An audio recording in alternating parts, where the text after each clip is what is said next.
The old man here, October 27th, 2025. Boy, this year's going by fast. Yeah, I got most of my projects done for the weekend. However, as usual, projects always take longer than you think.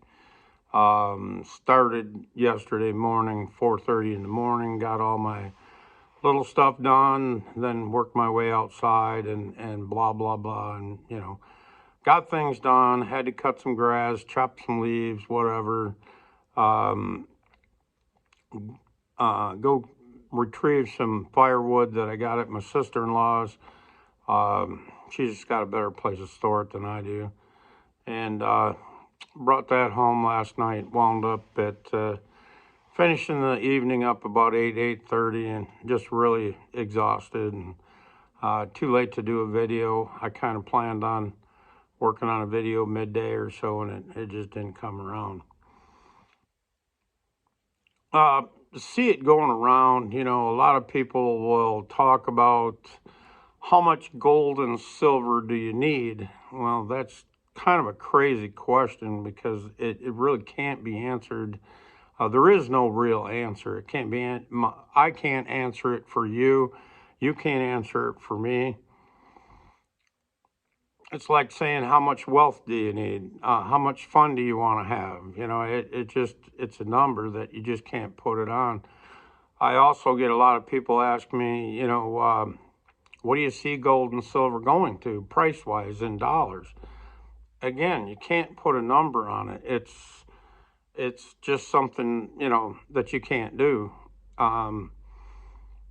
You're actually, if you ask me, you're thinking about it wrong. It's not how many dollars, gold is going to. It's just how many dollars is it going to take to buy an ounce of gold. As people wake up and realize that fiat currency is fake, it'll take more and more dollars to buy an ounce of gold. Fewer and fewer people are going to want to save dollars, and they're going to start saving gold. The more people that save gold, the higher the price of the gold. In any fiat system, doesn't matter what system you're in, it's going to cost more fiat dollars as people wake up, because at the end of the week, if I've got a cash flowing business, let's say at the end of the week, I've got $1,000 that doesn't need to be reinvested in the business. I don't need it to pay bills. In the past, I might have, just stacked it cash and said, well, okay, that way if, 4 or 5 people come in selling guns, I will, I'll purchase those guns, and I've got to have excess cash for that. Well, I still have to have some excess cash, I always do. But let's say it's $1,000 a week. Do I want to put that, especially right now, do I want to put it in gold and silver? Do I want to put it in bonds? Do I want to put it in housing? Maybe I buy, let's say I bought a rental is what I meant to say. Buy a rental that's also cash flowing. All of those at times are good choices, or can be good choices. Even stacking cash at times can be a good choice depending on your situation and the times and where we're at. But if you consider in the future, and I think relatively near future, let's assume for a minute that there will be no credit. In other words, you won't be able to just use your credit card and go buy something you can't afford. Okay. Then how are you going to do it? How are you going to buy that other than save for it? And that's not a bad idea either. But if you're used to just being able to pay with credit, that the day's coming that you're not going to be able to do that. Gold and silver is going to be collateral. I told Christy a while ago that if something happens to me, never sell what I have in gold and silver. Never sell it. The reason for that is it's going to be collateral. You can use it for collateral to buy something that cash flows. That's the thing. You're not going to go buy this shiny new car. That doesn't make sense.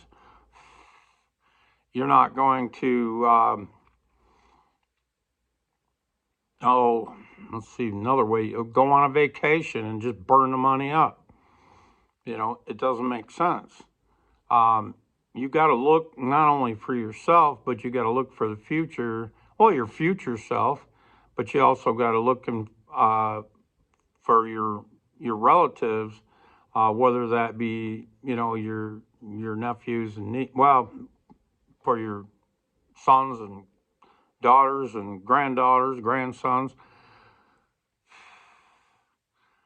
That money can be used as collateral. That gold and silver actually can be used as collateral to buy cash flowing things. There's many things that are cash flowing.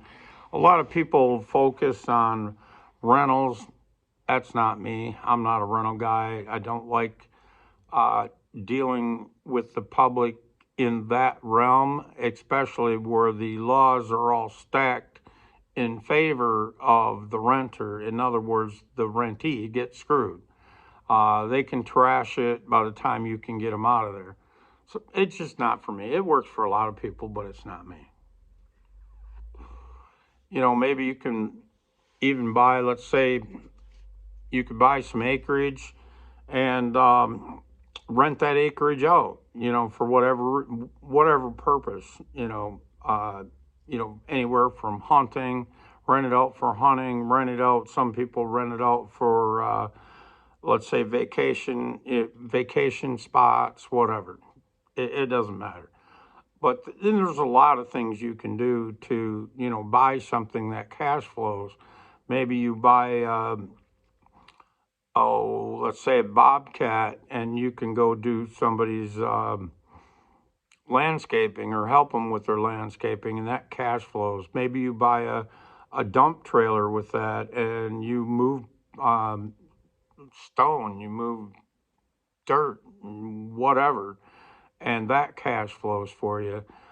Maybe you do buy an older 3/4 ton pickup truck, and with that trailer and that pickup truck, you can do something that cash flows. And that's going to be very important in the future. If you've noticed, especially over my lifetime, we went from a lot of small business owners to very large corporations. And the reason for that is they're trying to centralize everything. They want to centralize the banking, of which they've done. I mean, they've done it 1913. They centralized the banking. And, they're trying to centralize big business. They've even centralized farming. Believe it or not, I mean, when I was a kid, just about everybody I knew, of course, we lived out in the country, but everybody I knew was a farmer. No, he might have only farmed 20 acres. He might have farmed 300 acres. But at the time, nobody, or next to nobody, maybe somebody out west, but around here in Michigan, next to nobody farmed thousands of acres. And now the only way you can survive is to farm thousands of acres, and you're just living on the margin. The profitability is so small now that the farm equipment is so expensive that you can never pay for it. Most of these big boys are leasing the farm equipment. Now there's some guys in the middle that bought their own shit, but the big boys, this is the way the trend is still heading, is the big boys, they lease this multi-million-dollar equipment. And when you're leasing that equipment, you got them kind of loans. Not only that, you got loans on the diesel fuel, you got loans on the seed, you got loans on the fertilizer, and at the end of the day, you have to have crop insurance, because if your crop failed or way underperformed, which more likely to happen, way underperformed that year, you have to have crop insurance so that you can pay all these bills. But the fact of the matter is that crop insurance, by the time you get paid, in reality, you're going to get a haircut. You're not going to get full value of that land, and therefore, you're going to be lucky to pay your lease on your equipment, your fuel bill, your insurance, and and the seed and the fertilizer. It is getting to be the point where, again, it's centralized, more control, and that's what they want is control. At the end of the day, everybody's waking up to this bullshit. The fake fiat currency system that is so manipulated, and like I was saying the other day, so much collateral because it's all fake, it's all digital, can be pledged many times, and these big banks aren't even they're not even paying attention. Now you go try to borrow money, and for let's say a house, and they got a microscope so far up your ass, you can call it colonoscopy just to get a loan on a house. But if the big boys are loaning to their friends, it's like, Jimmy's good for it. Give him $1 million, give him $1 billion, whatever. He's good for it. Let's rock and roll. As long as everything's going good, let's rock and roll. And see, what we're finding out now is, and on the fringes or on the edges, you're starting to see like this Tricolor and other businesses that have been running on the edge, basically a Ponzi scheme, and they've pledged their what collateral they do have to several different banks, and they call them shadow banks. But the shadow banks are getting loans from the big banks, the banks you and I know. Okay, it's all coming unraveled, and those guys are just the things you can see on the fringes. Could you imagine what's underlying? Oh my God. Oh my God. What you're going to see at some point, and maybe we're almost there, hard to say, but at some point you're going to see the Ponzi schemes start to unravel, and that's what we're seeing on the edges right now.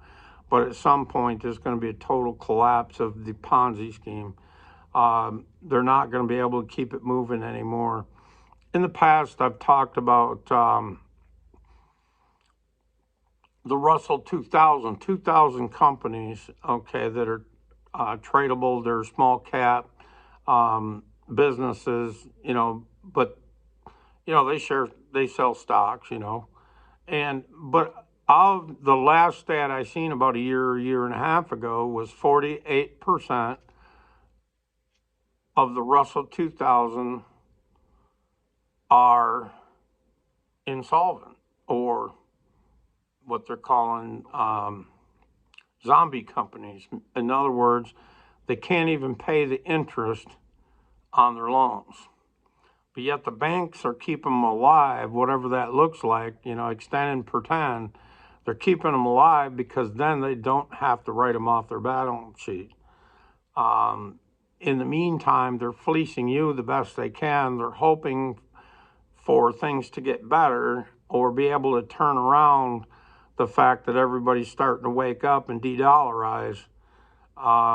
They're trying to turn that around, but they're not going to be able to. It's obvious. It's obvious. When central banks across the world are de-dollarizing by no longer buying long-term bonds or T-bills, whatever the hell you want to call them, and they're stacking gold, it just tells you that the jig is up. They can see it. They're forecasting it, basically. Gold, the price of gold is forecasting. It's showing you that more and more people are waking up to the Ponzi scheme. And that's where, gold is going to go higher and higher and higher. Now, gold took a break. Silver's taking a break. Did it have to happen? No. But in some ways, it had to happen. And if you think about it this way, when gold and silver is going up exponentially every day, every week, that is unraveling the Ponzi scheme too fast, and they have to control it.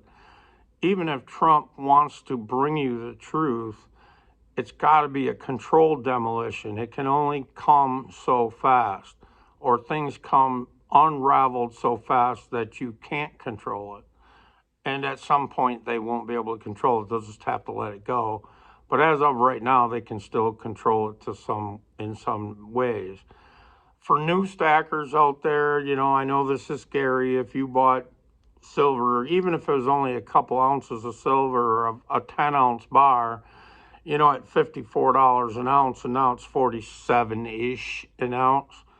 Okay, that's scary as hell. It's like, man, look at all the money I lost. You didn't lose nothing. You just bought at a higher price, that's all. You don't think it's not getting back there? Sure it is.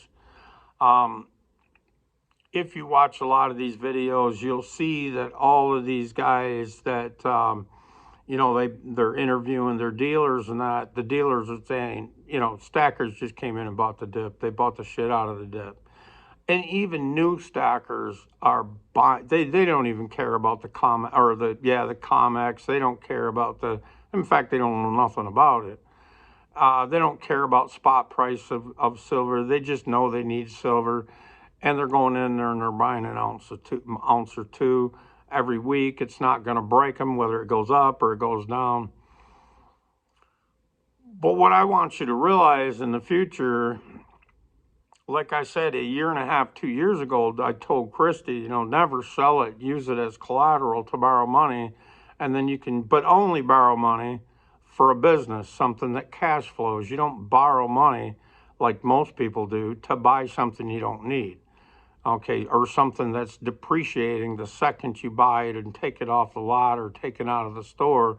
It's depreciating. You want something that's going to appreciate, or at the very least, cash flow. So you need to, in order to come to the new system that's coming, you're going to need collateral. And you think, well, what the hell's an ounce or two of gold, or once an ounce or two of silver? What's that going to make any difference? Well, it's going to make a lot of difference when you consider the fact that most people aren't going to have anything. The most people today think that they have something, and in reality, they have nothing. Everything they own is actually owned by the bank, and as long as they keep making payments to the bank will continue to let them use it. But when that comes to an end, and it's coming to an end, you're starting to, the stock market's at record highs, and you got record highs of credit card debt, you got record highs of student debt, student loans debt, you got record vehicle debt, you got record housing debt, blah, blah, blah, blah, blah. When this all comes unraveled, the banks are going to, well, number one, a lot of banks are going to go broke because of the way they've been borrowing money, but the ones that are left are going to buy them assets up really, really, really cheap, and they're going to need somebody to sell them assets to. And if you have gold and silver, you can buy these things. You'll still be able to use your gold and silver as collateral to buy these things at extremely discounted prices. Excuse me. And when you're using gold and silver as collateral, do you really think if they care if it's an American Eagle or what? No, they don't care. At the end of the day, is it legit? That's all they care about. Is this real gold? Is this real silver? That's all they care about. They prove that one way or another. Use that as collateral against your loan. Maybe they hold on to it in a vault for you with your name on it. And as long as you make the payments, that gold's still yours. You get it back when the loan's paid off. That is where we're headed.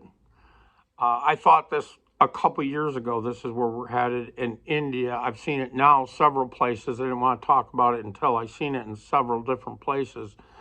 But India has just made it legal to pledge gold and silver as collateral up to X amount of kilos. I think it was 10, but regardless, it doesn't matter. What really does matter,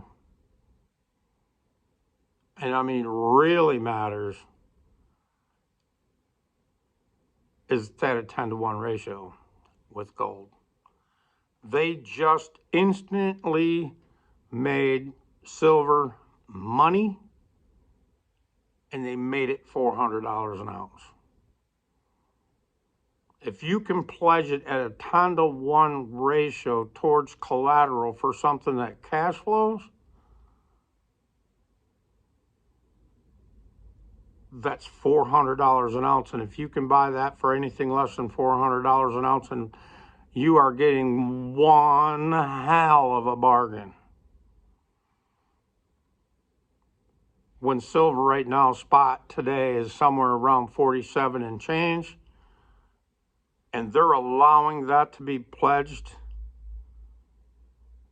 at a 10-to-1 ratio with gold, that's because they got so much gold.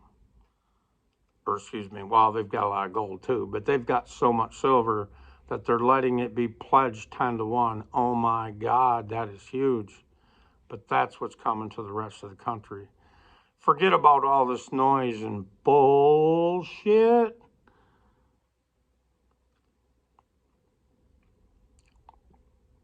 When you see that the silver takes a little dip, it's made to, silver took a 7% decline here.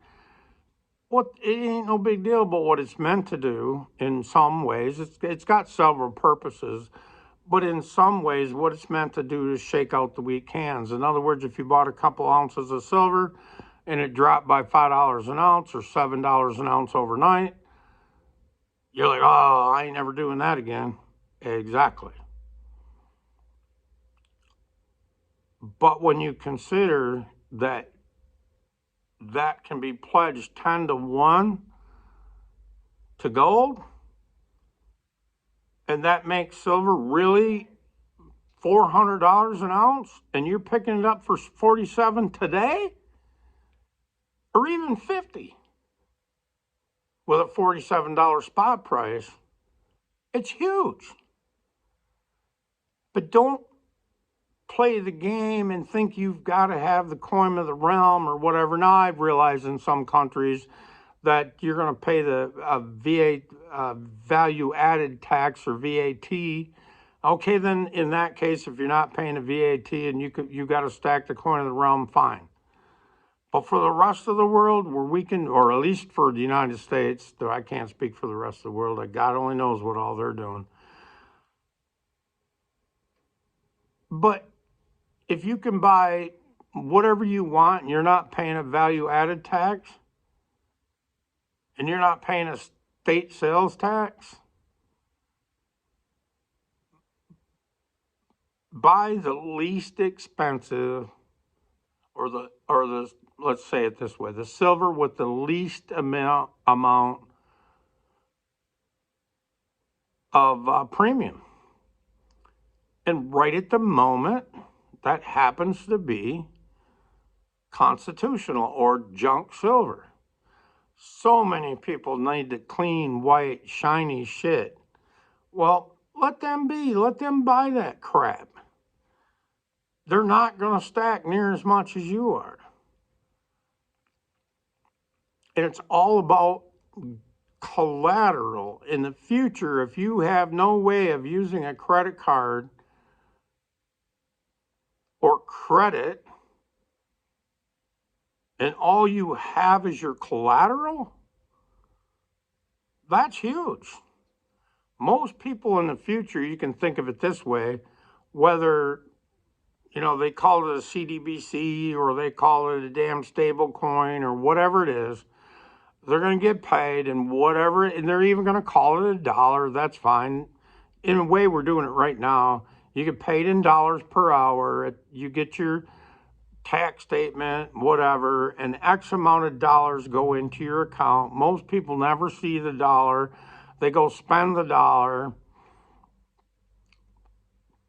off of their phone or off of their computer, and they never seen a thing. All they seen was digits on a screen. Well, what's that any difference in a CDBC? The average normally isn't going to know or care because they have nothing.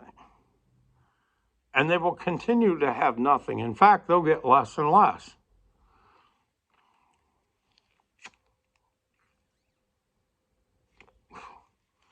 we're going to see here for a little bit is stagflation or hyperstagflation.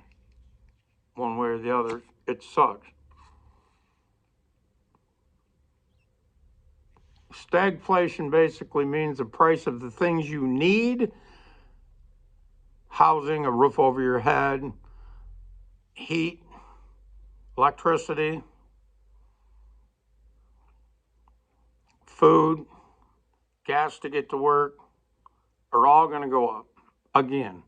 However, Trump made a deal to get the oil down so that his economy don't collapse. I think that deal is only going to last so long. Maybe he will continue to get that deal. I'm not sure, but I know the Saudis can pump oil a barrel pretty damn cheap. And with the rest of the world collapsing, there's going to be more and more oil on the market because they're just not going to be able to use what they have as their economies collapse.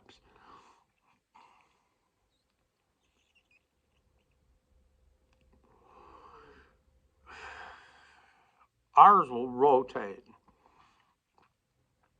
You got very good people at the top in Washington today. I know people argue with me, blah, blah, blah, blah, blah. That's okay. I don't care. You can argue all you want. You don't see it yet, but you will someday. It'll come to you. But you got very intelligent people running this country. What they're doing is exposing. They're doing many levels of things at one time, but some of the things that mean the most to me is they're exposing all the fraud. That was what Elon's job was to do, is expose the fraud in the government, so that in the future, when you see these people being fired by the thousands, you'll understand why. You won't just think he's a dictator firing a bunch of people. He is getting rid of the fraudsters, the fat in the system. There are so many people in the system that do not create anything. They have no purpose other than to steal your wealth through taxation. But the bond market here in a while is going to blow up. So many municipal bonds are upside down. People the counties owe more, or school districts in those counties owe more than the houses are worth that they were pledged against, or the land that is worth that they're pledged against. That market's going to blow up. The car market's going to blow up. There's already many, you got $90,000 cars and people's wages are sitting still. They're not going up for the most part, or if they are, very little.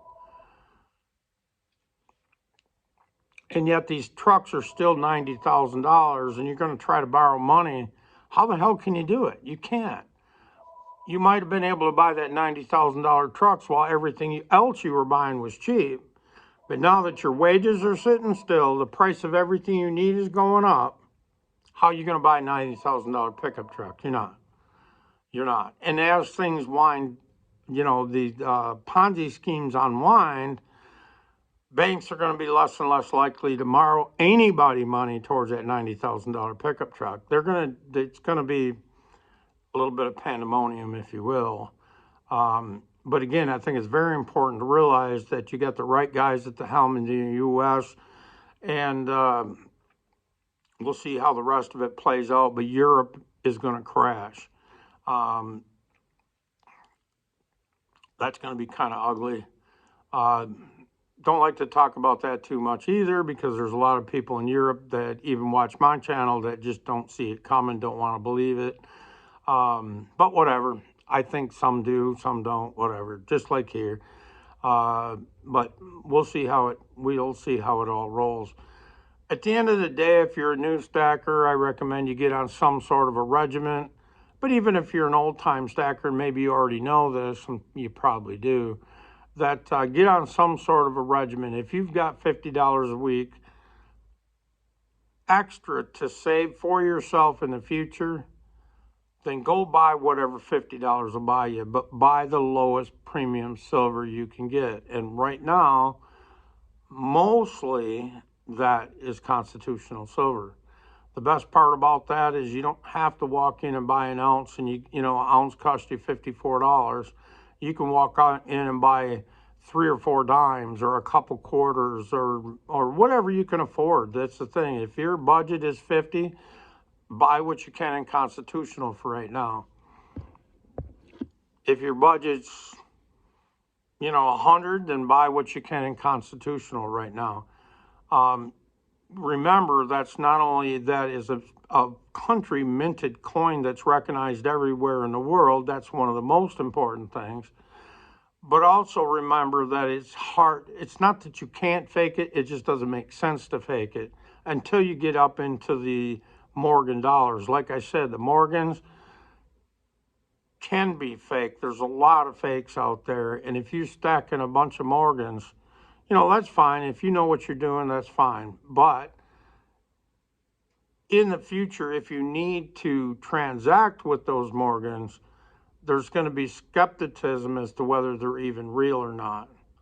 And so each one of them is going to have to be verified. Just saying. But not only that, it's not as divisible as a dime. Remember that as the price of silver goes up, let's say like I just said about India.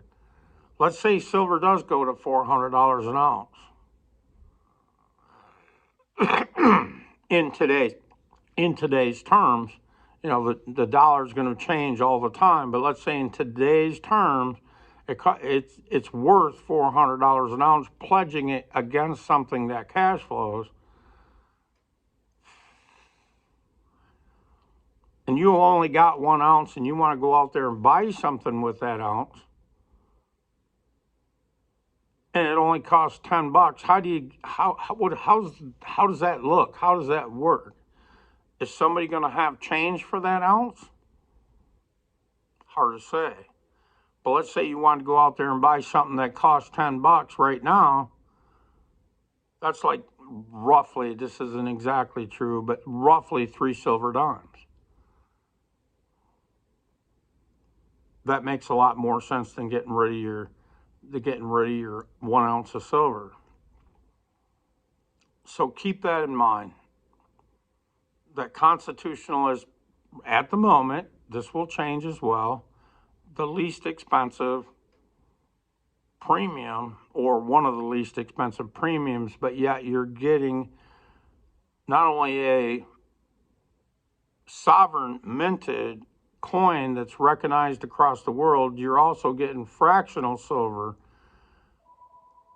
That is huge. That is such a discount on so many levels, it's crazy. I'm going to let you guys go for today. Before you check out, I'm going to ask you to please hit the like button. Subscribe especially if you're new to the channel and you're just starting to see some of my videos. I try to put a fair amount of content out every week. Subscribe to my channel, and if you really like what I'm saying, share it with your friends. I appreciate it, guys. Again, one more time, I'm going to ask you to like this video. It helps me in the algorithms, and also you guys have been phenomenal, and I mean phenomenal, with your comments. I really appreciate it. So many of them give me encouragement to work at this even more. When I'm having a hard time finding time, I'm more likely to make time as you make comments. But also so many help encourage me, but also so many ask really good questions too. And that's awesome. You can imagine if you've got that question, hundreds, if not thousands of other people have the same question. We're going to need to work through this together, guys. I appreciate it. Have a great day. Goodbye.